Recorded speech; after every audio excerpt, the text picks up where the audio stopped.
persembahan dan perpuluhan dapat ditransfer melalui BCA 857 050 5000 atas nama GBI Musi Palam Indah atau scan barcode QR kode GBI Musi Palam Indah. Tuhan Yesus memberkati.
Shalom Bapak Ibu Saudara, puji nama Tuhan, apa kabar semuanya?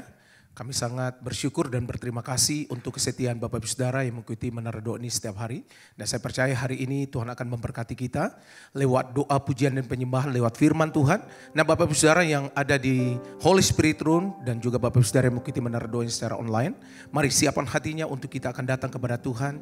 Kita minta biarlah Tuhan hadir, Tuhan terus akan melawat kita bersama-sama di Menara Doa ini. Mari kita akan tundukkan kepala, kita akan berdoa bersama-sama Bapak Ibu Saudara. Kami datang hari ini Tuhan. Kami naikkan ucapan syukur kepada Tuhan yang luar biasa dalam kehidupan kami. Terima kasih untuk penyertaan Tuhan. Terima kasih untuk anugerah Tuhan dalam hidup kami. Terima kasih untuk kesempatan yang Tuhan berikan buat kami. Terima kasih Roh Kudus. Biarlah Engkau bawa kami hari ini ya Tuhan. Untuk kami masuk ke dalam hadirat-Mu. Bawa kami untuk kami dapat menyembah-Mu dalam roh dan kebenaran. Urapi ya Tuhan seluruh kehidupan kami. Kami percaya biarlah ya Tuhan firman-Mu akan menghidupkan seluruh kehidupan kami. Kami yang sakit Tuhan, Engkau sembuhkan secara khusus ya Tuhan. Kami yang punya masalah beban apapun Tuhan, biarlah ya Tuhan Engkau lepaskan di dalam nama Tuhan Yesus. Biarlah hari ini ya Tuhan kami melihat kebaikan Tuhan itu. Kebaikan Tuhan itu ada atas hidup kami. Bapa terima kasih. Biarlah Engkau hadir lawat kami semua ya Tuhan. Terima kasih Roh Kudus. Terima kasih Tuhan tuntun kami hari ini. Mari naikkan ucapan syukur. Katakan Tuhan Engkau baik. Tuhan Engkau luar biasa. Kami bersyukur untuk kebaikan-Mu. Terima kasih Tuhan. Kau nyatakan itu bagi kami. Kau Tuhan yang selalu setia. Engkau Tuhan yang selalu ada bagi kami. Saat kami berseru kepadamu, Engkau dengar. Engkau Tuhan hadir bagi kami. Oh ralabaya syada ralabo. Terima kasih Tuhan. Terima kasih untuk anugerah-Mu. Engkau baik Tuhan. Oh ralabataka ralabaya syada karalabalabalabalabala. Biarlah Kau nyatakan itu buat kami Tuhan saat ini. Nyatakan itu ya Tuhan. Urapi kami semua Roh Kudus. Terima kasih. Haleluya. Makasih Tuhan Engkau baik buat kami. Makasih Roh Kudus. waktu ku aku, waktu ku bimbang kepadamu Tuhan, ku percaya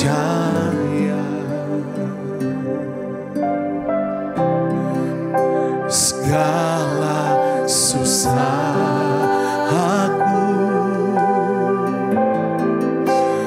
Engkau yang tahu, dan air mataku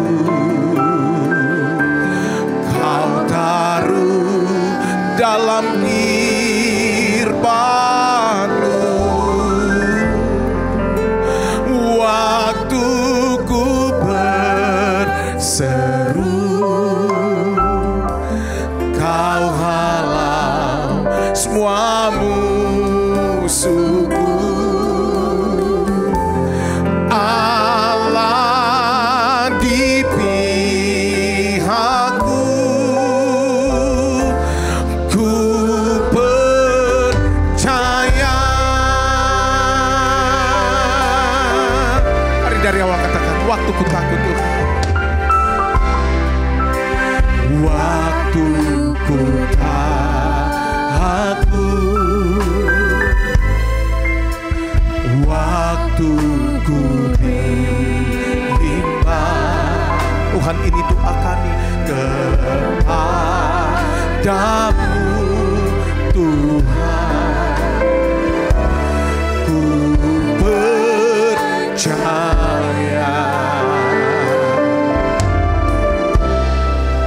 segala susah aku,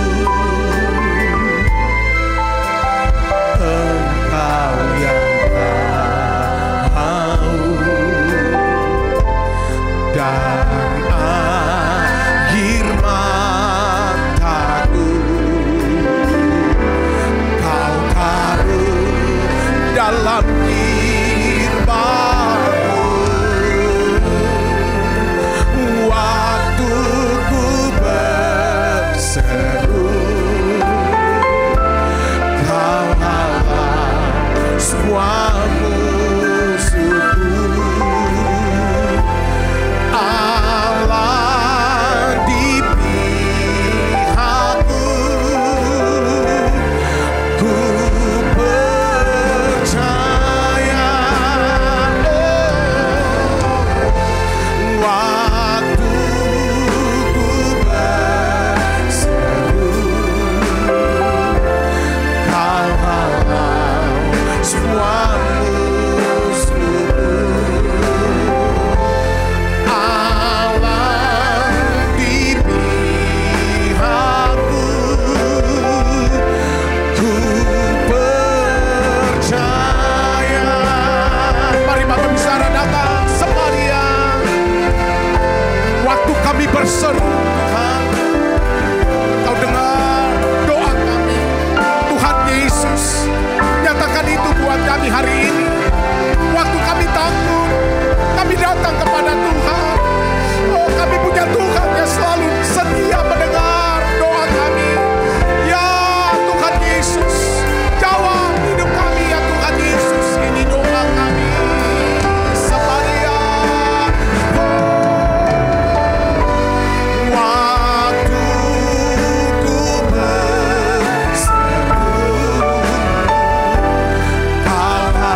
seru.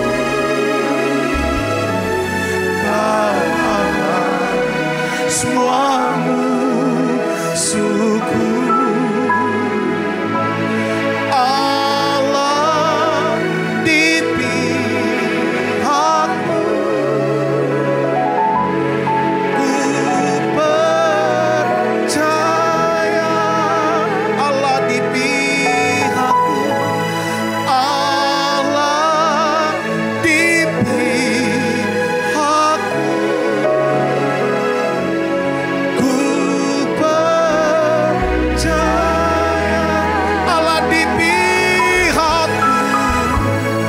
Allah di pihakku. Ku percaya.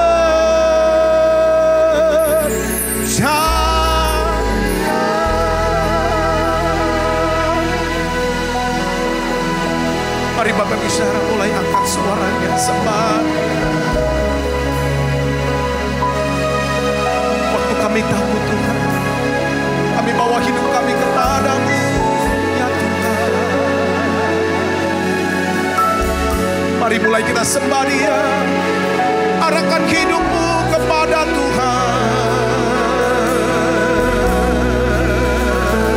Kami percaya kepadamu, ya Tuhan. Kami percaya dengan segenap hati kami, Tuhan. Allah ada di hidup kami. Allah ada di pihak kami selamanya.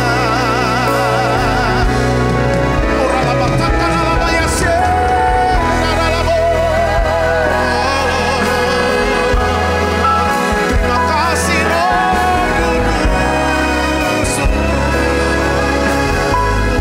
yang pelihara kami, Tuhan.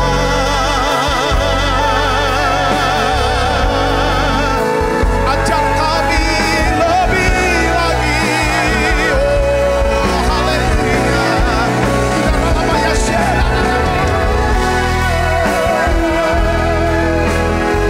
Terlalu ajaib, terlalu dahsyat bagi kami, Tuhan. Setiap hari kami datang, Tuhan, di menara doa ini. Setiap kali kalau kami berjumpa dengan Tuhan, kami selalu mendapatkan Engkau. Terima kasih firman-Mu yang menghidupkan kami. Haleluya. Oh, ralabakaka ralabaya syada ralabo. Hiralabo ya syada ralabo.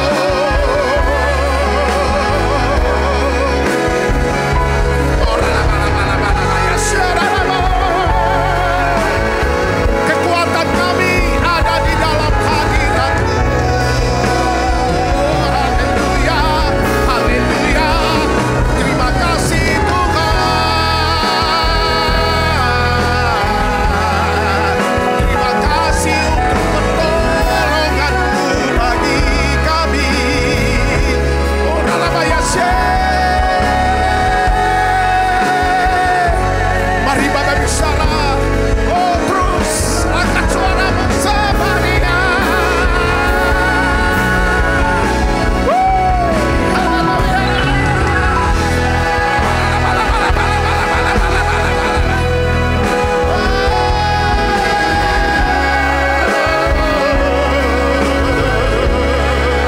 Terima kasih Yesus.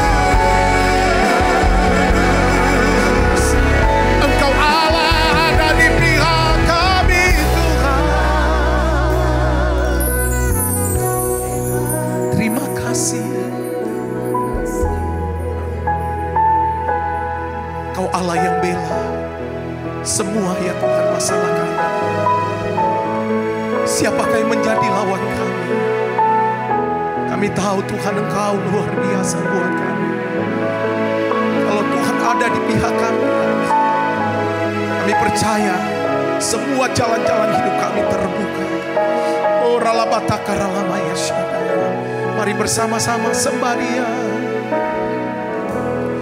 Allah yang bela. Siapa lawan Dia? Lebih dari pemenang dalam segala hal. Katakan, aku pasti dapat. Ku pasti dapat lakukan semua. Semua Yesus yang beri kekuatan. Oh, terpujilah namanya. Sekali lagi katakan, Allah yang bela. Allah yang bela. Siapa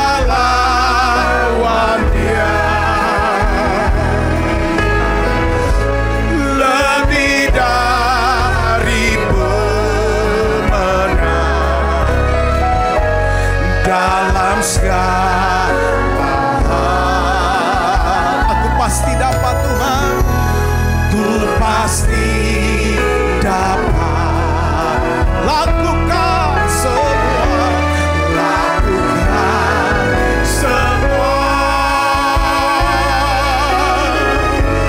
Yesus yang beri kekuatan. Oh, terpujilah namanya.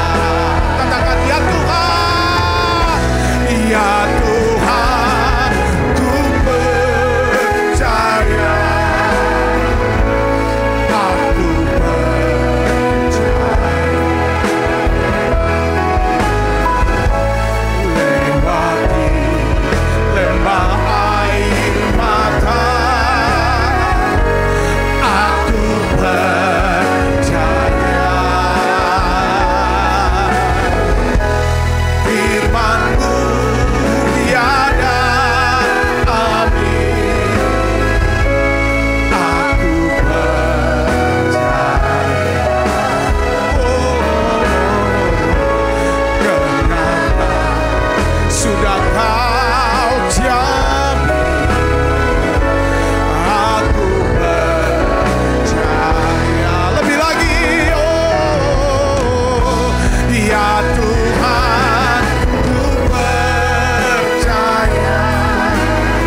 Tuhan untuk setiap anak-anak-Mu yang ada di menara doa ini Tuhan. Hari-hari ini mereka mungkin mengalami ya Tuhan, masa-masa yang sangat sulit, keadaan yang sangat terjepit. Ya Tuhan, aku berdoa, Tuhan beri kami iman Tuhan untuk percaya akan pemeliharaan Tuhan dalam hidup kami. Tuhan, berikan iman buat anak-anak-Mu ini Tuhan. Berikan hati yang bisa percaya dan melihat ada pertolongan Tuhan hari ini. Ada pertolongan Tuhan saat ini. Ada kekuatan dari Tuhan saat ini. Ada penghiburan dari Tuhan saat ini, saudara. Mari datang pada Tuhan. Mari datang pada Yesus, saudaraku berdoa. Saudara yang hadir di menara doa ini, mungkin banyak orang tidak tahu pergumulanmu, jeritan hatimu, kesedihan, tangisan. Tapi di sini, saat ini, saya sebagai hamba Tuhan, saya ingin berdoa buat saudara. Saya ingin menguatkan saudara. Mujizat itu masih ada. Tetaplah berdoa, tetaplah percaya. Hari ini datang pada Yesus, saudara. Minta sama Tuhan. Tuhan, apa yang harus aku lakukan ya Tuhan? Oh ya Tuhan Yesus, aku berdoa. Biarlah ya Tuhan urapan-Mu turun Tuhan. Berikan urapan kasih-Mu ya Tuhan. Engkau Allah yang tidak meninggalkan mereka. Engkau Allah yang mengasihi anak-anak-Mu ini Yesus. Aku berdoa ya Tuhan, angkat ya Tuhan ketakutan mereka. Angkat ya Tuhan kesedihan mereka. Dalam nama Yesus. Jangan Tuhan sedang mereka suatu karya yang agung mulia. Saatnya kan tiba nanti. Kau lihat pelangi kasih-Nya. Tangan Tuhan sedang merentang suatu karya yang agung mulia. Saatnya kan tiba nanti. Kau lihat pelangi kasih-Nya. Bukan suaranya, nyanyikan lagu ini. Tangan Tuhan sedang merentang suatu karya yang agung mulia. Saatnya kan tiba nanti. Kau lihat pelangi kasih-Nya. Kami merendahkan diri kami Tuhan di hadapan Tuhan. Kami minta belas kasihan-Mu ya Bapa. Kami minta belas kasihan-Mu buat anak-anak-Mu ini Tuhan. Dengarkan doa kami Tuhan. Doa saudaraku. Baik saudara yang ada di Holy Spirit maupun saudara yang di menara doa secara online. Ada lawatan Tuhan, ada mujizat Tuhan sekarang. Oh ya laba. Tuhan katakan jangan takut. Berdirilah tetap. Lihat keselamatan dari Tuhan yang akan diberikan yang hari ini kepadamu. Tuhan yang akan berperang untuk kamu. Dan kamu akan diam saja. Aku berdoa ya Tuhan hari ini anak-anak-Mu ya Tuhan. Biarlah ya Tuhan. Ya Tuhan mereka akan mengalami kemenangan. Ya Tuhan mujizat-Mu. Terobosan-Mu ya Tuhan. Kekuatan yang baru Tuhan berikan. Terima kasih Tuhan, terima kasih. Urapi hamba-Mu Tuhan terdapat mengajar sebagian daripada sabda firman-Mu. Ya Tuhan berikan kami pewahyuan, pengertian yang baru Tuhan. Terima kasih banyak Bapa. Terima kasih Allah Roh Kudus. Dalam nama Yesus semua kita yang siap menerima firman hati gembira sama-sama katakan amin. Silakan duduk kembali Ibu Bapak. Shalom saudara. Nah hari ini dan besok ya saya ingin sharingkan tentang bagaimana atau belajar menghadapi resiko iman ya. Sepanjang minggu ini kita akan belajar tentang bagaimana iman saudaraku. Hari Minggu kita sudah belajar tentang kerendahan hati yang berkaitan erat dengan sebenarnya dengan iman kepada Tuhan. Nah, di sepanjang Alkitab saudara ya, setiap kali Tuhan ingin membawa umatnya ya naik ke level kehidupan yang lebih tinggi ya. Setiap kali Tuhan mau melakukan mujizat atau memberikan berkat-berkat yang tidak terduga ya, biasanya saudaraku Tuhan akan memberikan sejumlah perintah ya untuk dilakukan, di mana di dalamnya itu akan mengandung apa saudara? Risiko iman. Nah resiko iman saudaraku.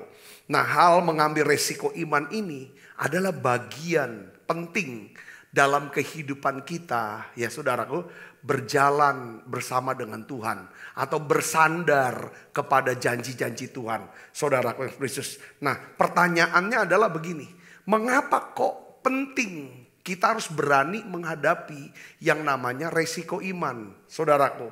Saudara ya kan, karena Tuhan ingin kita belajar mempercayai Dia ya, dan kita tidak dapat memimpin orang lain ya saudara untuk hidup dalam iman kalau kita sendiri menolak untuk melakukannya. Saudaraku, kita bisa omong sama orang ketika kita nggak baik-baik saja. Ayo hidup dengan iman, percaya saja. Saudaraku, nah oleh karena itu seringkali Tuhan izinkan keadaan-keadaan saudaraku yang sebenarnya di dalam keadaan yang sangat sulit ini atau terjepit ini saudara, Tuhan ingin kita bisa bersandar saudara kepada janji daripada firman Tuhan.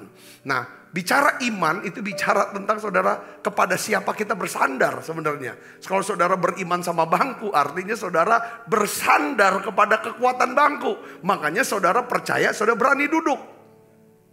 Begitu pula dengan ketika saudara beriman sama Tuhan, saudara bersandar kepada janji Tuhan. Nah saudara hidup dengan Tuhan, ya kan? Saudara hidup dengan janji-janji Tuhan, saudara, dan saudara akan dapatkan. Nah di dalam Alkitab saya ingin bagikan saudaraku, ya kan? Ada satu peristiwa, ya kan? Yang sangat penting untuk kita bisa pelajari saudaraku, ya kan? Pada satu hari, saudara, orang Israel baru merayakan Paskah di Mesir. Pada waktu mereka merayakan Paskah di Mesir, ya saudara, mereka memotong daripada anak domba. Darahnya mereka oleskan ke tiang pintu mereka. Lalu mereka makan daging domba, makan sayur pahit. Lalu Tuhan perintahkan saudaraku kepada mereka, ya kan? Dan mereka lakukan semua. Dan mereka melihat bagaimana kuasa Allah itu bekerja. Semua rumah-rumah yang ada tanda darah, saudaraku, ya kan? Anak laki-laki sulung, ya saudara, itu semuanya diselamatkan, tidak ada kematian. Tapi rumah-rumah orang Mesir, saudaraku, yang anak sulung orang Mesir, termasuk binatang saudaraku, semuanya mengalami kematian. Sehingga menimbulkan satu ketakutan yang besar di Mesir. Saudaraku, nah pada saat itulah saudaraku, Tuhan ingin membawa bangsa Israel sesuai dengan doa mereka. Karena mereka sudah mengerang, sudah tidak kuat dengan beratnya perbudakan. Saudaraku, Tuhan utus Musa untuk bebaskan mereka dan mereka dibawa keluar ke Mesir. Sebelum mereka keluar dari Mesir, Tuhan lembutkan hati orang Israel yang selama ini memperbudak mereka, pakai tenaganya tapi nggak bayar upahnya. Tapi pada malam itu saudara, setelah mereka merayakan Paskah di Mesir, Tuhan membuat orang Israel murah hati. Ketika orang Israel saudara mengetuk pintu rumah orang Mesir, meminta daripada emas, perak dan semua kekayaan, orang Mesir memberikan semuanya kepada orang Israel. Dan disitulah mereka pergi saudara, dan Firaun mengizinkan mereka keluar dari Mesir, bebaskan mereka dari Mesir.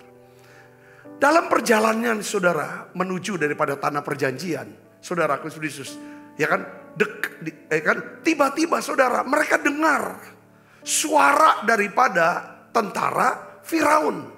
Saudara Kristus, mereka dengar Saudara, ini yang kita mau bahas. Saya ingin ajak saudara untuk melihat lebih jelasnya satu peristiwa ini dari Keluaran 14 ayat 9 sampai 14. Kita akan baca sama-sama. 1, 2, 3. Adapun orang Mesir, segala kuda dan kereta Firaun, orang-orang berkuda dan pasukannya, mengejar mereka dan mencapai mereka pada waktu mereka berkemah di tepi laut dekat Pihahirot di depan Baal Sefon.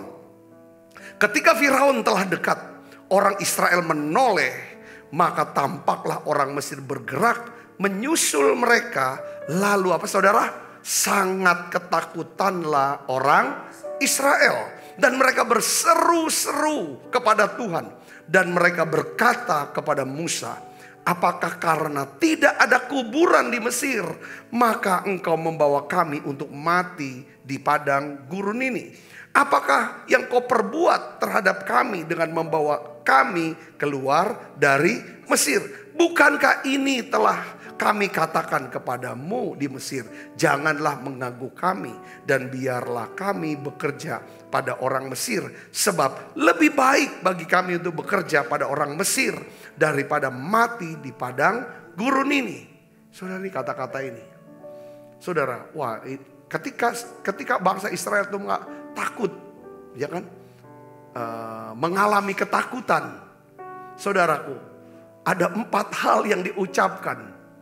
Ketika kita mengalami ketakutan, saya rasa ketakutan ini berbahaya sekali, saudaraku, rupanya. Tapi apa perkataan Musa? Tetapi berkatalah Musa kepada bangsa itu. Kita baca sama-sama. Janganlah takut, berdirilah tetap dan lihatlah keselamatan dari Tuhan yang akan diberikannya hari ini kepadamu. Sebab orang Mesir yang kamu lihat hari ini tidak akan kamu lihat lagi untuk selama-lamanya. Tuhan akan berperang untuk kamu dan kamu akan diam saja. Katakan amin. Ketika Tuhan berjanji kepada bangsa Israel, dia akan bawa mereka keluar dari Mesir, ya kan, untuk masuk ke dalam tanah Kanaan, tanah perjanjian. Pertanyaannya, saudaraku, kalau Tuhan berjanji, saudaraku, Tuhan pasti nggak menggenapi? Tuhan pasti genapi. Kenapa Tuhan? Ya kan? Tuhan tuh bukan seperti kita manusia. Kita berjanji, kadang kita nggak tepati. Kenapa? Pertama, karena kita lupa. Yang kedua, karena kita nggak sanggup menepati janji itu, nggak punya kemampuan. Kalau Tuhan nggak pernah lupa dia, karena dia Allah yang kekal, nggak pernah lupa. Dia pasti genapi. Katakan amin. Nah, Tuhan itu maha kuasa. Apa yang dia janjikan, dia bisa lakukan itu untuk menepatinya. Katakan amin, saudaraku. Ini itu Tuhan kita, saudara. Nah, di sini kan Tuhan janji, aku akan bawa kamu. Tetapi kenyataannya, mereka sudah keluar dari Mesir. Di tengah jalan kena masalah. Mereka kejepit. Saudara Kristus, hidup kita seperti itu. Tuhan bilang, barang siapa ada dalam Kristus, dia adalah ciptaan yang baru. Yang lama sudah berlalu, yang baru sudah datang. Tuhan janji. Ada banyak janji dalam hidup saudara mungkin. Dalam hidup saya. Saudaraku, kita sudah jalani ini.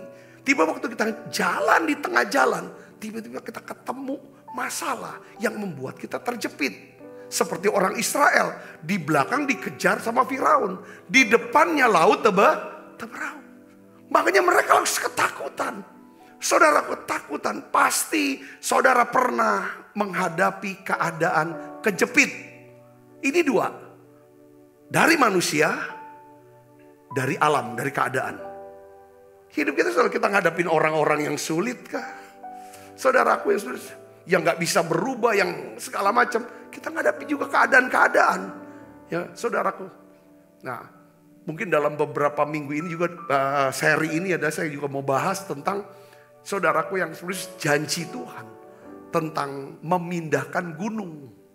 Gunung itu kan sesuatu yang besar, yang sulit, yang gak bisa berubah. Tapi Tuhan janji, kalau kita punya iman sebesar biji sesawi saja, kita bisa berkata pada gunung ini, pindah, dia akan pindah. Tapi hari ini yang saya mau bahas adalah, kalau kita tidak punya iman, maka yang muncul adalah ketakutan. Katakan amin saudara, katakan amin. Makanya saya ingin sharingkan, beritahu kepada kita saudaraku. Coba kita lihat 2 Timotius 1 ayat yang ke-7. Kita baca sama-sama. 2 Timotius 1 ayat yang ke-7. Kita akan baca sama-sama. 1, 2, 3. Sebab Allah memberikan kepada kita bukan roh ketakutan, melainkan roh yang membangkitkan kekuatan, kasih dan ketertiban. Saudaraku, ini kalau ada ketakutan dalam diri kita, saudara harus bisa mendetek ini bukan dari Tuhan. Apalagi kita sebagai hamba Tuhan, sebagai pelayan Tuhan, sebagai orang yang sudah biasa mengikut Tuhan, melayani Tuhan. Jangan sampai ada, saudaraku Yesus, ya kan? Kita biarkan ketika ada ketakutan, kita biarkan dia berhari-hari. Kita hidup dalam ketakutan, kecemasan, kebingungan. Alkitab katakan apa saudara? Allah memberikan kepada kita bukan roh ketakutan. Itu bukan dari Allah. Pasti dari iblis, saudaraku. Ya kan? Nah, jadi tapi Allah memberikan pada kita roh yang membangkitkan kekuatan, kasih dan ketertiban. Nah hari ini saudara, kita akan pelajari bangsa Israel. Saudaraku, mereka sangat ketakutan ketika menghadapi orang Firaun dan keadaan laut Teberau. Saudara, ya kan, ada 4 hal yang kita pelajari dari bangsa Israel tentang rasa takut ini. Saudaraku, nah kita melihat mereka nih. Yang pertama, ya kan, ketakutan membuat kita menjadi seorang yang apa? Skeptis dan sinis. Kalau saudara pelihara ketakutan, itu ada ribuan jenis ketakutan saudaraku. Ya kan? Kalau anak bayi katanya pertama-tama ketakutan anak bayi itu ketakutan akan suara ya. Suara yang besar gitu loh. Kalau anak-anak bayi, ya kan? Ya kan? Itu bayi. Tapi setelah itu, setelah kita berkembang, bertumbuh besar, kita belajar banyak hal tentang ketakutan, berbagai jenis ketakutan. Saudaraku, dari orang tua kita yang dikit-dikit takut, dikit-dikit cemas. Lalu belajar dari lingkungan. Nah kita harus sadar saudaraku bahwa ketakutan itu bikin kita skeptis dan sinis. Coba lihat perkataan orang Israel. Keluaran 14 ayat yang 11 kita baca sama-sama sekali lagi. Ya kan?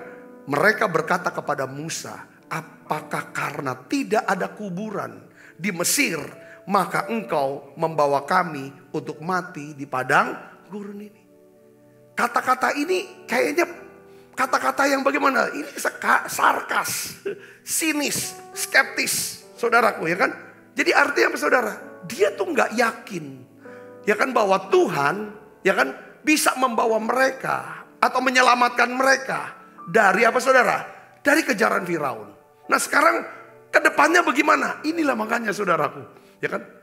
Dalam hidup kita, ketika kita cuma bisa lihatnya cuma orang yang ngejar kita, atau kita di depan kita lihat laut, pasti kita hidup dalam ketakutan. Kalau kita selalu tengok ke belakang, kadang tengok ke depan, yang muncul tuh takut. Sekali-sekali dalam hidup kita, makanya tiap pagi kita harus bisa tengok kemana? Ke atas. Ke atas. Kita lihat Tuhan. Lihat janjinya. Kadang-kadang boleh kok. Kalau saudara mau doa buka mata aja lihat di atas. Sekalipun yang dilihat cuma langit-langit. Atau keluar dari rumah sebentar. Lihat langit. Beneran. Tuhan, aku takut. Aku takut dengan orang-orang yang mengejar-ngejar aku. Aku takut Tuhan di depan udah gak ada jalan lagi. Aku nih kejepit Tuhan. Kalau aku terus pelihara ketakutan, aku akan jadi orang yang skeptis. Selalu gak percaya, selalu meragukan Tuhan, meragukan diri sendiri. Ngomongnya pasti sinis, ngomongnya pasti nyelekit, ngomongnya pasti gak enak. Ya kan? Selalu bicaranya gak mungkin, gak tahu. Pokoknya orang skeptis kan kayak gitu. Gak tahu, gak mungkin, gak bisa. Ya kan saudara? Ya kan? Apa udah gak ada kuburan lagi di Mesir sampai kamu bawa ke sini? Ini kan udah ngomongan yang gak enak didengarnya. Padahal kan mereka berdoa, minta lepaskan kami dari perbudakan. Kalau saudara baca di Keluaran pasal 1, pasal 2 itulah kejadiannya. Itu pasal 1 kan cerita tentang Allah mendengar mereka dan mengingat akan Abraham.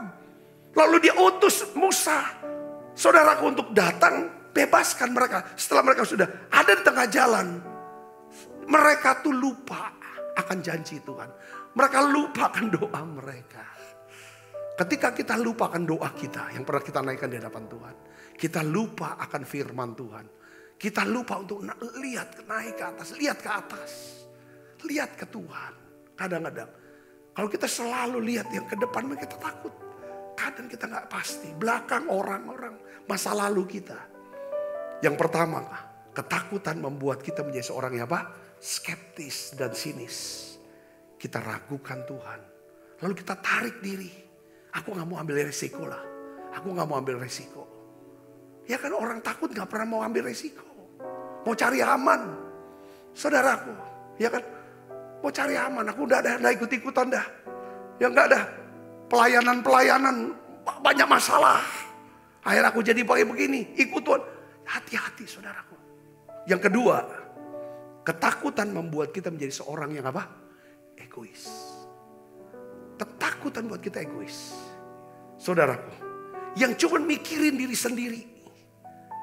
Sampai akhirnya kita gak bisa memikirkan daripada orang lain yang berdampak. Hidup kita gak berdampak. Ya, hidup kita gak akan pernah bisa mengubah banyak orang. Sekalipun kita ini seorang pemimpin atau pelayan Tuhan. Kalau hidupnya selalu hidup dalam ketakutan, pasti ketakutan, rasa tidak aman dengan posisinya, dengan pelayanannya, dengan jabatannya. Rasa takut, rasa tidak aman dengan keadaan dirinya. Dengar baik saudaraku. Ini yang dialami oleh bangsa Israel. Ketakutan membuat mereka egois. Apa perkataan egois mereka? Apakah yang kau perbuat ini terhadap kami dengan membawa kami keluar dari Mesir? Ini kan egois. Kamu yang minta, dikasih. Sekarang kamu nyalain orang. Saudaraku, ya kan? Kadang-kadang kalau orang suka memikirkan diri sendiri, saudaraku, ya kan? Itu mudah sekali untuk nuduh orang. Nyalakan orang, ya kan, dan lari dari tanggung jawab. Ini egois saudaraku. Dan berujung juga, saudara, ini bicara tentang apa saudara? Kadang-kadang masalah kepemilikan, masalah hal-hal yang lain. Ketakutan itu membuat kita menjadi orang yang apa? Iri hati.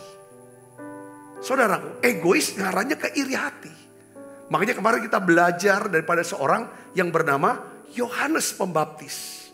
Saudaraku, Tuhan Yesus memberikan pujian kepada Yohanes Pembaptis. Ya kan? Tuhan berkata ini orang besar. Ya kan? Mereka yang pernah lahir dari seorang perempuan, tidak ada yang lebih besar daripada Yohanes Pembaptis. Kenapa saudara? Karena Yohanes Pembaptis ini saudara, ya kan, dia bisa melenyapkan yang namanya egoisnya dia. Saudaraku, ketika para murid-murid Yohanes Pembaptis berkata bahwa, Rabi, orang yang engkau baptis, yang bersama kamu di sungai Yordan, Yesus kan namanya, dia membaptis. Dan semua orang, murid-murid kita, sudah mengikut dia. Apa jawaban Yesus? Yesus berkata, apa jawaban daripada Yohanes Pembaptis? Inilah saudara kebesaran hatinya, kerendahan hatinya. Dia tidak egois. Dia bisa mengakui bahwa pelayanannya dan orang-orang yang bersama dengan dia semata-mata itu adalah pemberian Tuhan. Saudara, bukan milik dia. Saudara, bukan mainannya dia. Yang kalau ada orang ambil, dia harus ngamuk. Dia takut diambil. Enggak, itu milik Tuhan. Yang kedua dia bilang, saudara, yang empunya mempelai perempuan ialah mempelai laki-laki. Dia kan sahabat daripada mempelai laki-laki, mendengarkan suara mempelai laki-laki. Sekarang, ya kan, aku sukacitaku penuh. Kenapa? Karena dia melihat bahwa jemaatnya, murid-muridnya dan pelayanannya, ya kan, itu adalah milik Yesus, milik Tuhan. Sekarang kalau mereka pelayanannya sudah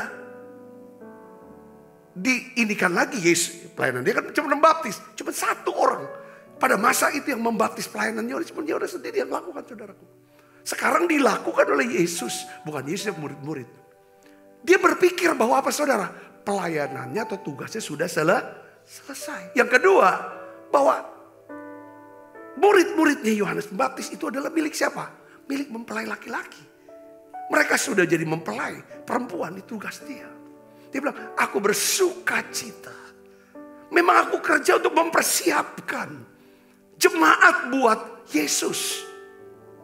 Wah, ini orang dipuji Tuhan. Karena orang ini sudah bisa melenyapkan yang namanya egois. Saudaraku, dia bisa mengakui kepemilikannya itu semata-mata dari Tuhan. Yang kedua, apa yang dia kerjakan. Ya kan saudara, hasilnya adalah seorang mempelai perempuan. Dan itu bukan milik dia, tapi milik daripada mempelai laki-laki. Dan sekarang mempelai perempuan itu mengikuti mempelai laki-laki, dia bersuka cita. Saudara sebagai gembala, saudara sebagai pelayan Tuhan kah? Sama seperti saya. Saudara melihat apa yang saudara kerjakan. Ya saudara mau menghasilkan apa? Menghasilkan follower untuk saudara kah? Atau mau menghasilkan mempelai perempuan yang menjadi milik mempelai laki-laki kita? Itu pertanyaannya itu. Selalu tanya. Ya kan? Tapi sebelum dia berkata seperti itu, ada satu perkataan yang diberkat buat kita. Aku bukan Mesias. Aku bukan Mesias. Tapi aku, ya kan, yang mendahului daripada dia. Maksudnya apa saudara? Saya tuh dapat pengertian aku bukan Mesias. Seringkali kita menyebut diri, kita merasa diri, kita berpikir diri kita ini Mesias. Apa Mesias? Juru selamat. Kalau bukan aku yang tolong kamu, yang gak selamatkan kamu bukan siapa-siapa. Seperti kita tuh bertanggung jawab untuk semua alam semesta ini. Kalau udah ada kita, semua gak jalan. Dan tidak ada. Kita harus bisa berkata kepada diri kita, aku bukan Mesias. Aku cuma sahabat mempelai laki-laki. Aku adalah sahabatnya Tuhan. Rekan sekerja. Saudara bisa ngerti, katakan amin. Ya kan, seringkali saudaraku, ya kan, Tuhan seringkali halangan untuk kita bisa mengalami yang namanya sesuatu yang besar. Melakukan sesuatu yang besar dari Tuhan adalah apa? Egois kita. Kita hanya memikirkan untuk diri kita. Itu bukan hal besar. Wow, bagaimana punya rumah besar, punya gereja besar, punya mobil, yang punya pekerjaan gaji yang semua kita berpikir seperti itu. Tuhan tuh mau saudara, kita tuh berpikir dan berdoa sesuatu yang besar, yang melampaui diri kita, yang melampaui kebutuhan kita. Yang ngerti katakan amin. Itu yang melampaui kebutuhan kita. Saya bersyukur saudara, saya bersama dengan para pengerja di Gereja Bethel Indonesia Musi Palem Indah. Mereka semua mau berpikir, saudara, melampaui daripada kepentingan dan kebutuhan mereka. Sehingga Tuhan mempercayakan kita banyak hal. Belas tahun yang lalu, Tuhan percayakan kita untuk pelayanan, misi. Maksud saya adalah misi adalah ya kan, pelayanan yang melayani orang-orang yang tidak pernah ke gereja. Orang-orang yang taraf hidupnya prasejahtera. Kita layani mereka, kita jangkau mereka. Kita bantu mereka dengan sembako, kita bantu dan segala itu. Dan banyak di mereka percaya sama Tuhan. Saudara, kita terus berpikir bagaimana jangkau daripada gereja-gereja yang ada di pedesaan. Ratusan hamba Tuhan tiap bulannya datang ke Palembang. Kita biayai ongkos, kita biayai makan. Beberapa kita fasilitasi untuk pembangunan daripada gedung gereja mereka. Kita tabur mereka.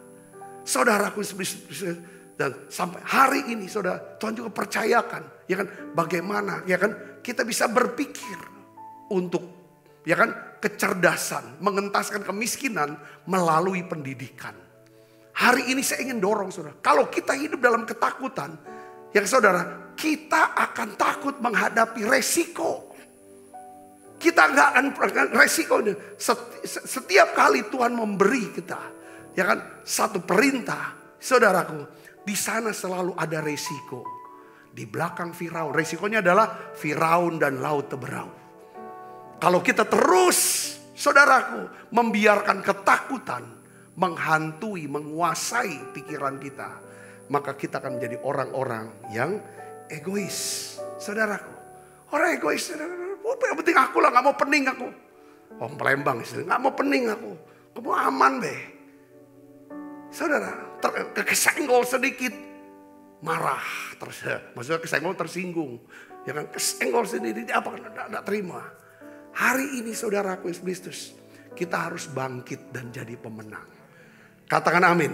Yang ketiga, ya kan, kalau ketakutan itu apa sih sebenarnya bahayanya?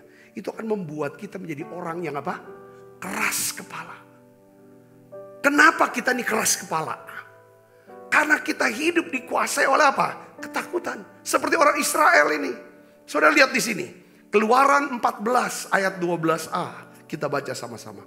1, 2, 3. Bukankah ini telah kami katakan kepadamu di Mesir? Janganlah mengganggu kami.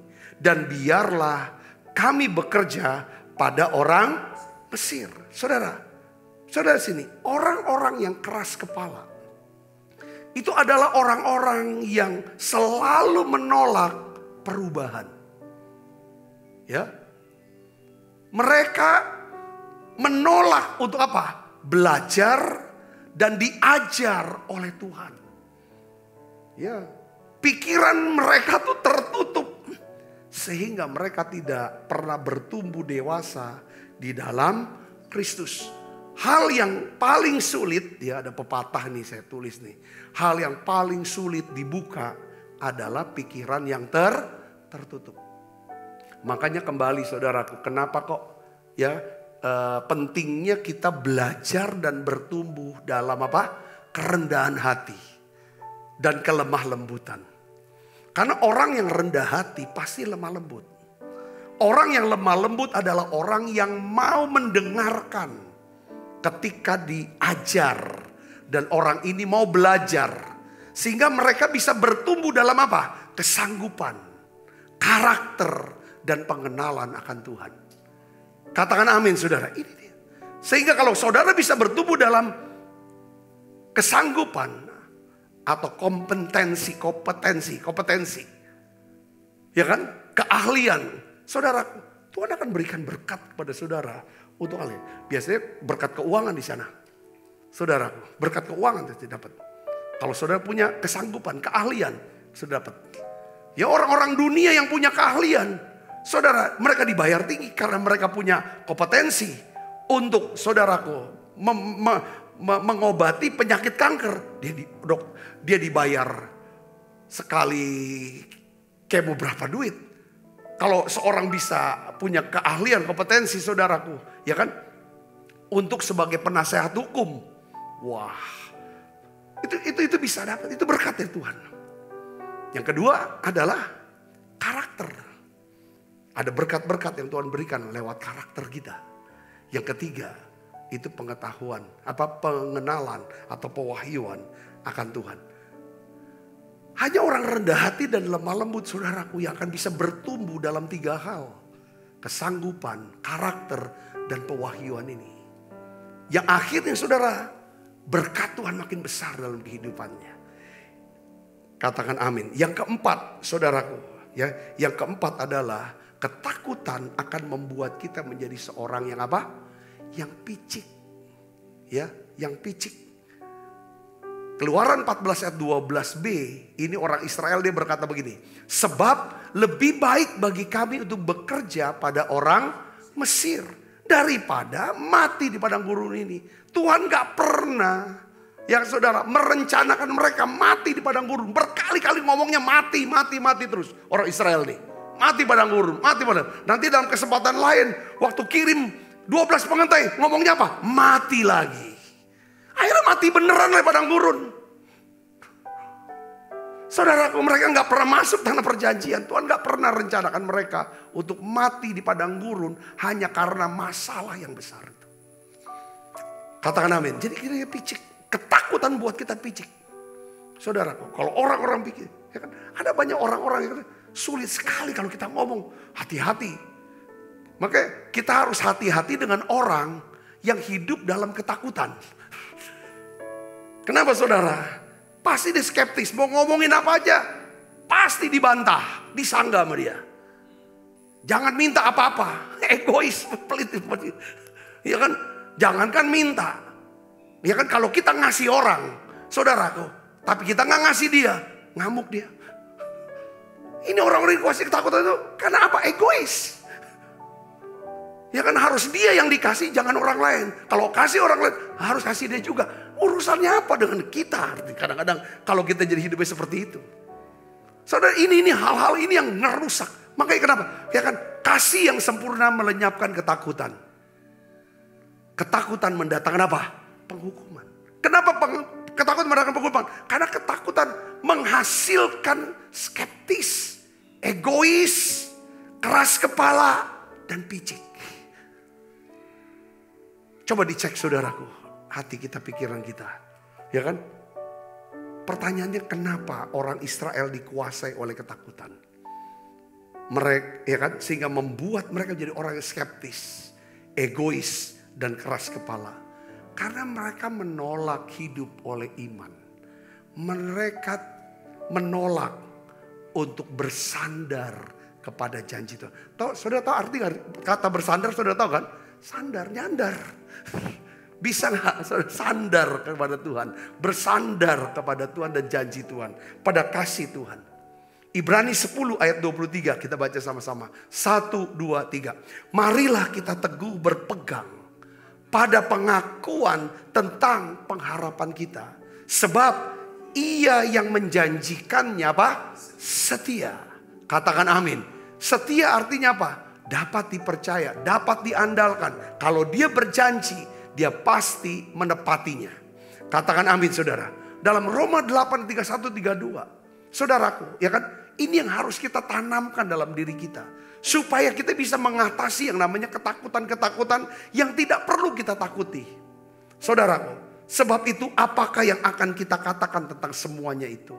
Jika Allah di pihak kita, siapakah yang akan melawan kita? Ia yang tidak menyayangkan anaknya sendiri, tetapi yang menyerahkannya bagi kita semua. Bagaimanakah mungkin Ia tidak mengaruniakan segala sesuatu kepada kita bersama-sama dengan Dia? Saya tutup saudara, ya kan, dengan perkataan ini. Bahwa Tuhan tuh punya rencana besar, punya pekerjaan besar, punya pelayanan besar untuk hidup saudara. Tapi itu ada di balik ketakutan saudara semuanya. Karena di situ ada resiko iman. Saudara tahu ada resikonya, aku takut. Tapi saudara tahu Tuhan taruh di sini. Aku harus buat ini, aku harus melangkah ini. Aku buat pelayanan baru. Aku mau buka rumah untuk Kul. Aku mau ikut dalam pelayanan ini. Tapi aku pernah dulu disakiti, dilukai. Siap, perhatikan saudaraku. Ya kan? Itu resiko. Apakah aku akan dilukai lagi? Ketika saudara mau melangkah, saudara akan bisa masuk tanah perjanjian itu. Katakan amin saudaraku. Ya, saudara. Saya melihat dalam perjalanan hidup saya, pelayanan saya saudaraku. Saya melihat bahwa oleh anugerah Tuhan. Ya, oleh anugerah Tuhan. Ya kan? Saya diberikan Tuhan tuh keberanian untuk menghadapi setiap risiko-risiko daripada semua keputusan dan pelayanan saya. Tidak semua keputusan atau langkah saya itu semuanya berhasil. Ada banyak kegagalan-kegagalan. Saya melihat saudaraku bisnis. Tetapi yang saya melihat adalah bahwa satu yang saya minta Tuhan. Kalau Tuhan sudah suruh apapun buat saya untuk saya lakukan. Kalau Tuhan suruh saya bicara apapun untuk saya katakan. Berikan saya, ya kan, kasih-Mu.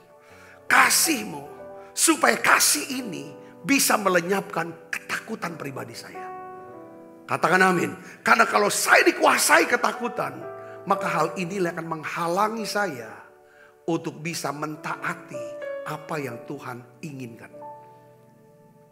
Dan setiap kali Tuhan perintah kepada saya untuk melakukan, misalnya yang fisik, saudara Kristus, ya kan? Seperti pelayanan tadi saya sebut.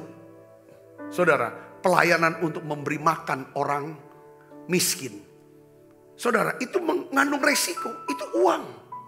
Di mana waktu itu gereja punya keuangan sangat terbatas. Ya kan saudara Kristus. Tapi Tuhan bilang, langkah dengan iman, dimulai dengan uangmu dulu sendiri, tabunganmu dari tabungan. Lakukan itu. Setiap kali Tuhan bilang beli tanah, bangun gedung gereja. Tempat ini sudah dulu awal-awal. Gereja tidak punya dana yang cukup untuk bisa membeli tanah, melunasinya dan membangun. Tapi Tuhan bilang, bangun, beli tanah dan bangun. Dalam perjalanannya Tuhan bilang, ya kan, gereja tidak ada uang, tapi kamu punya deposito. Itu yang dicairkan. Padahal saya sudah berhenti kerja. Saya juga tidak dapat penghasilan di gereja. Tidak ada penghasilan juga di luar. Dan itulah satu-satu sandaran saya dulu. Tapi Tuhan bilang cairkan itu untuk pembayaran tanah. Saya melihat ketika kita berani ambil resiko iman. Saudara, Tuhan bawa kita ke tanah perjanjian itu. Saya melihat bagaimana Tuhan mengirim jiwa-jiwa dalam pelayanan ini. Orang-orang yang diselamatkan, disembuhkan, diubahkan hidupnya. Saudara, saya melihat banyak sekali. Bukan saya bicara, saya ini bicara tentang semua orang bersama dengan kita. Saudara, setiap kali Tuhan perintahkan apa? Yang terakhir ketika Tuhan membawa kita, Tuhan perintahkan bangun gedung sekolah. Di tengah-tengah masa pandemi, saudaraku. Di mana gereja pun tidak ada ibadah. Saudaraku, hari ini apapun. Satu hari Tuhan bilang, datangi orang itu. Dan kamu yang harus minta maaf kepada orang itu. Ini ada resiko iman. Kalau aku datangi dia, ya kan, lalu ketemu dengan dia di hadapan orang banyak, ya kan saudara. Kalau menurut saya gak ada masalah apa-apa, gak ada salah. Tapi saya harus datang dan minta sama dia. Kalau dia permalukan saya depan orang lain, itu camano Tuhan. Itu resiko iman buat saya. Tapi saya kuat sekali datangi orang itu. Kalau orang itu gak mau ketemu, akhirnya ketemu, saya peluk dia. Saya bilang, maafkan saya. Terimalah saya sebagai teman kamu. Sebagai saudara kamu. Saya mengasihi kamu. Maafin saya. Seringkali ada banyak hal dalam hidup kita, saudaraku. Ya kan, mengandung resiko. Kadang-kadang, kenapa kok kita tidak mau melayani? Kenapa kita gak mau bantu ngasih uang ke orang itu? Bantu orang itu. Nanti kalau aku kasih, ditolak, malu aku. Harga diri gengsiku gimana? Mukaku mau taruh di mana? Saudara, kalau kita udah kenal dengan identitas diri kita, kita sudah tahu apa yang menjadi peran kita, saya yakin itu juga bantu untuk kita bisa mengatasi ketakutan kita. Lihat Yesus. Yesus berkata, aku tahu dari mana aku datang, kemana aku pergi. Dia omong seperti itu, saudara. Setelah itu, saudara, dia tanggalkan jubahnya, dia ikat, saudara, pinggangnya. Lalu dia apa? Dia cuci kaki murid-murid. Pekerjaan cuci kaki pada waktu itu pekerjaan paling rendah. Dia tidak gengsi, dia tidak takut aja. Wah, jatuh nih harga diri aku nih. Enggak. Dia tahu identitas dia. Sekalipun dia melakukan pekerjaan-pekerjaan yang rendah, yang sederhana, itu tidak akan mengurangi identitas dia sebagai anak Allah. Sebagai Mesias. Saya bisa mengerti, dikatakan amin. Kenapa? Karena Yesus bebas dari ketakutan. Seringkali kenapa kita tidak mau melayani, kita takut ditolak. Malah nanti kita dilukai. Malah kita niatnya baik, malah dikatain, disalahpahami yang enggak. Seringkali ketakutan menghalangi kita sehingga kita gak punya dampak. Tidak bisa berdampak apa-apa. Ya kan? Tidak bisa masuk tanah perjanjian. Nah, hari ini saudara, saya ingin beritahu, Tuhan punya rencana besar. Tuhan mau pakai hidup saudara. Ya kan? Kebesaran seseorang. Ya kan? Itu dilihat. Ya kan? Dari kerendahan hatinya di hadapan Tuhan. Maksud dia bisa bersandar sama Tuhan. Dan kebaikan hatinya diketahui dan dirasakan semua orang. Katakan amin. Tuhan mau buat saudara jadi besar. Tuhan ingin membesarkan saudara. Tujuan apa? Supaya kemuliaan Allah dinyatakan lewat hidup saudara. Saudara dan saya jadi besar bukan karena kita mulut kita besar. Atau kadang-kadang kita ini besar-besarkan diri. Bukan itu. Tapi karena kita mau rendah hati di hadapan Tuhan. Percaya kepada Tuhan. Kepada pemeliharaan Tuhan. Pada janji-janji Tuhan. Dan kita tidak takut untuk berbuat baik, melayani. Biarlah kebaikan hati kita bisa dirasakan ke semua orang. Katakan amin. Kita bukan berarti harus cerita-cerita, enggak, bisa dirasakan. Sebagaimana kesaksian saya, saudaraku, bahwa setelah saya pimpin doa, pimpin ibadah, penghiburan dari salah seorang pemimpin di gereja ini, Pak Edi Tamrin, saudaraku, ya kan? Lalu beberapa daripada semua orang-orang yang ikut ibadah penuh sekali itu kan, mereka pada cerita tentang apa? Saudara, orang ini benar-benar bergantung sama Tuhan. Dan orang ini kebaikannya aku rasakan. Ada kebaikannya. Saya ingin dorong saudara, terus rendah hati di hadapan Tuhan. Biarlah kebaikan hatimu dirasakan semua orang. Bisa dirasakan. Katakan amin saudara. Bukan cuma diketahui tapi dirasakan semua orang. Saya yakin inilah cara kita akan masuk ke tanah perjanjian. Katakan amin. Hadapi resiko saudara. Hadapi resiko iman. Jangan takut kalau saudara ingin melakukan hal-hal besar untuk Tuhan. Saudara ingin menikmati mujizat besar. Hadapi dengan resiko iman. Seorang perempuan yang mengalami pendarahan selama 12 tahun. Ya saudara, dia tahu bahwa Yesus yang bisa menyembuhkan. Dia berkata, asalku jamah saja jubahnya, aku akan sembuh. Saudara, dia seorang pendarahan. Kalau ketemu orang, kesenggol orang akan najis. Semua orang Israel di kampungnya sudah tahu dia adalah orang najis, pendarahan. Dia harus diisolasi dari masyarakat. Dia tidak bisa bekerja, cari uang. Dia tidak bisa beribadah. Saudaraku, dia mengalami kesakitan. Tapi dia berkata, asalku jamah saja jubahnya, aku akan sembuh. Ketika Yesus datang ke kotanya, ke kampungnya, saudara, dia terobos semua orang baik. Itu resiko iman, saudaraku. Resiko iman ketika dia bilang, dia sentuh jubah Yesus. Alkitab katakan, seketika itu juga pendarahannya berhenti. Dia berani hadapi resiko iman. Artinya resiko itu buat perempuan apa? Dia menajiskan banyak orang. Dan dia siap, saudaraku, untuk apa? Dihukum mati. Kalau dia tidak sembuh, dia hukum mati loh. Karena udah nyenggol-nyenggol banyak orang gitu, saudara. Dan megang Yesus pula. Yang adalah rabi. Saya berdoa saudara. Ya kan? Latih. Buang ketakutan. Minta ada kasih Tuhan. Saudara bisa bertindak dengan iman. Sekalipun itu ada resiko. Tuhan memberkati saudara. Tutup mata, kita akan bangkit berdiri. Tuhan terima kasih. Ada banyak hal dalam hidup kami.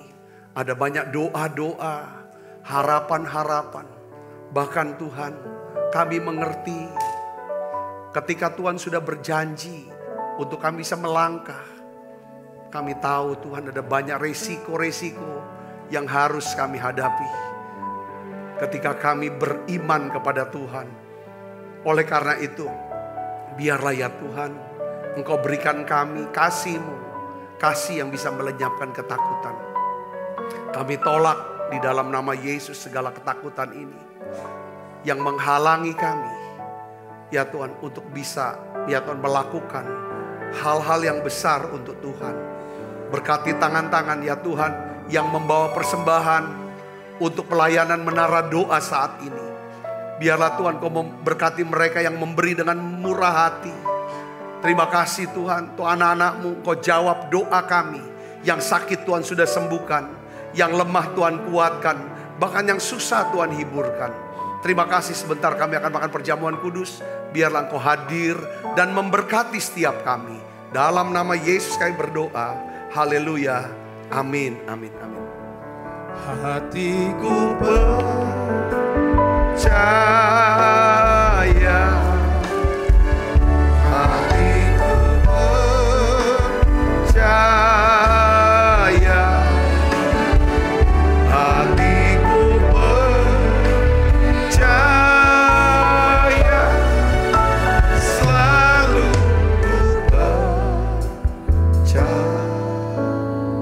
Sebab apa yang telah kuteruskan kepadamu telah kuterima dari Tuhan, yaitu bahwa Tuhan Yesus pada malam waktu istirahat mengambil roti, angkat roti. Dan sudah itu mengucap syukur atasnya, ia memecah-mecahkannya dan berkata, Inilah tubuhku yang diserahkan bagi kamu. Perbuatlah ini menjadi peringatan akan aku. Saudaraku, bukankah roti tangan kita ada persoalan kita dengan tubuh Kristus? Mari kita makan dalam.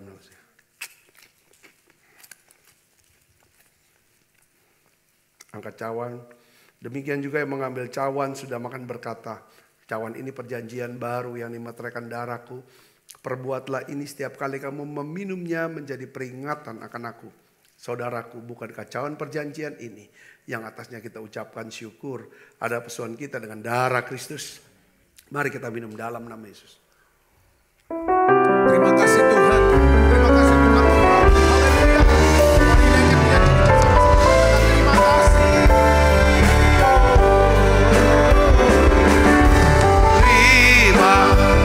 kasih Yesusku buat anugerah yang Kau beri. Sebab hari ini Tuhan adakan syukur bagimu. Terima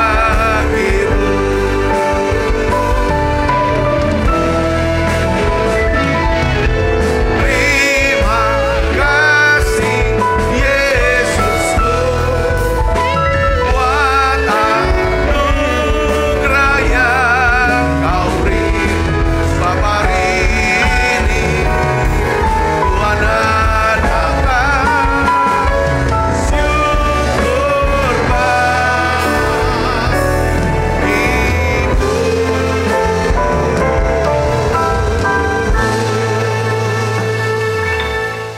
Mari angkat kedua tangan kita.